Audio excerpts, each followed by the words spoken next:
Good morning, everybody, and thank you very much. And Rachel, this is an incredible event. This is the third one I've been to, and every time I'm here, I learn more and more about the industry and about the industry's commitment to food safety. I'm going to really sort of quickly talk about Freshcare. So if there's anybody in the room who doesn't know Freshcare, this is just a quick snapshot of who we are. You've heard an awful lot about GFSI benchmark schemes. Freshcare is the owner of 5 standards, and all of our standards are independently benchmarked.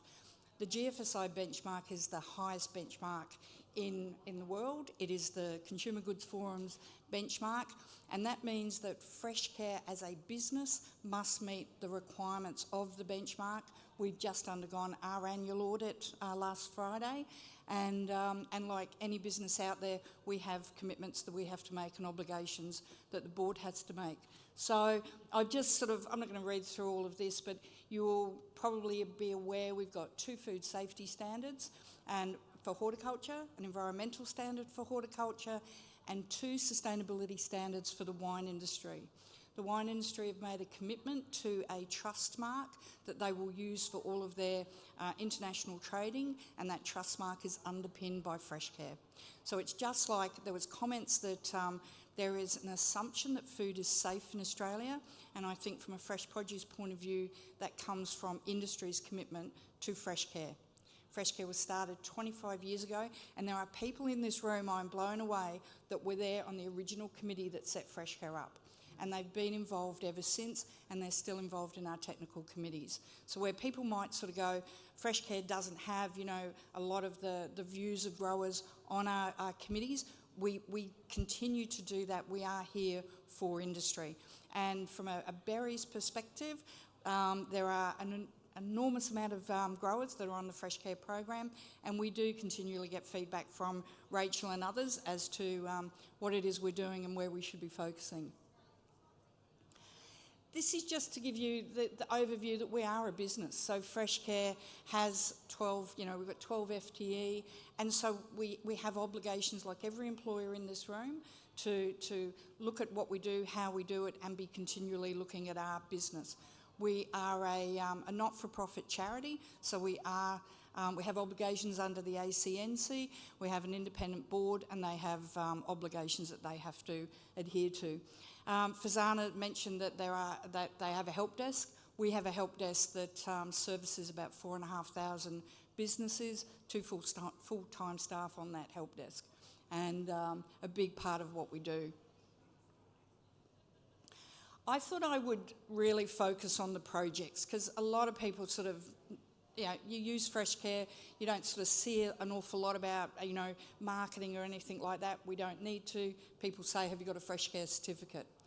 But what you don't see is the projects that we get involved in. And we get involved in them because I come to things like this, or I go on farm and people say, these are issues that we need you to address. Hawke Council, calls us to account and says, these are some issues. You need to be out there having a look at how you as Freshcare, because you do have such a large market share, how you can influence some of the outcomes. So I'm just going to quickly go through. Rachel stole a bit of my thunder with PPP. I mean, the anger is still sort of coming down. We've all been at the table trying to get to the 12th of February, and then government can just go, oh, we missed it. I just don't get it. But anyway, I'm just going to go through these 4 projects, and it'll give you some insight into what we're thinking about. The first one, and Brett mentioned this yesterday, and a lot of people are talking about RegTech. So we got a grant a couple of years ago to do a RegTech project. This was a diagram that Freshcare had at its board 4 years ago that said, there is a lot out there. Freshcare is a small part of it, but the majority of growers, if you like, use Freshcare, we're hearing about the issues with harps, the issues with biosecurity, the issues with regulation. And so with Hort Innovation, we went to DAF, we got a grant, and we've started doing some research, or we're almost at the end of it now, and we have uncovered at a desktop review over 240 regulatory or voluntary frameworks that horticulture have to adhere to. That is a huge number. It is this rat's nest of things. And so at the moment we're finalising that. We're putting together a business case for a technology platform or solution for that, but it's got to come at a business case level that says that there is value in doing this. So that's, I think we're going to be at Hort Connection presenting that, so watch this space. But the whole thing we want to produce is smart lists, so you know exactly what you've got to do. You don't have to navigate through 245 different layers of whatever to figure out what you've got to do. It's how can we just pull that information out, give it to you, or give it to those people who have farm management systems and get them to write it into their systems, underpinned by the likes of Freshcare that says, yes, this meets our requirements. The next one, I'm not going to go on much about P1052, which I much preferred it to PPP or the triple P. P1052, this is what, with Rachel, we put two fazans and said, recognise every grower who is certified to the Freshcare program. We will provide you with updates based on their approval, and we'll just tell you when they're certified and when they get recertified. And the idea was that you wouldn't pay for this. This would be part of your Freshcare certification. So we've written the technology with the AgVic, but they still have requirements for you to pay a registration fee. But in the background, we've been building that technology and the legal framework around it. What the others are doing, WA is just show them your certificate, which is what was always the intent. The other thing that we're doing, and I'm so very grateful for everybody who had input into our standards review. We went out to market last year and said, tell us what you would like the standards to be doing, where improvements are required. We had over 200 and something responses, and that equated to 800 and I think it was 812 things that people wanted us to look at. This here is not only how we do an internal review, but it's our obligation on how to do a benchmark review. And so we have to benchmark this year to the Global Food Safety Initiative, and it will take 7 of my staff 9 months to get through this process for the 2 standards that we have and to do the standards review. Because not only do we have to work out what we have to change, we then have to do the change management through to industry as to how we are going to get this change in. And be ready by, they would like it by the 5th of September, but I think will be about November. So there are people in this room who are part of our technical steering committee. These are volunteers who come forward with their technical knowledge, and they basically are looking at the 355 technical questions that came from our standards review. So this is a comprehensive piece of work.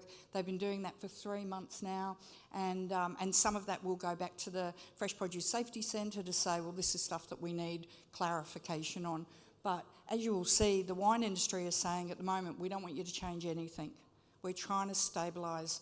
I think they're on about a 5-year journey. They're trying to stabilise it. They've had 1,000 businesses take up the standard, and they just want to stabilise everything for now.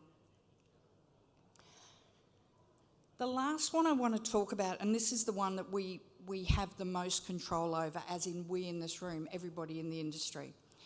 We keep talking about the time that it takes to undertake a Freshcare audit or implement the Freshcare program. So last year we produced and I love hard copy, but most people who are on our distribution list would have got a soft copy of the top 10 corrective actions.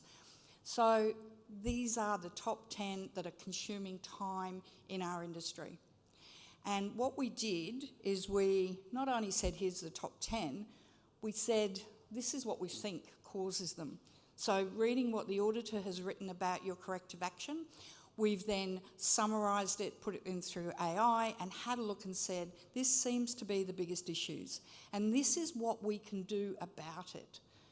Because this is not about growers not doing the right thing. It's about us maybe not providing the right resources. It's about us using the wrong language. It's about auditors not really understanding between a berry, a strawberry and a mango, what the difference are from the standards perspective.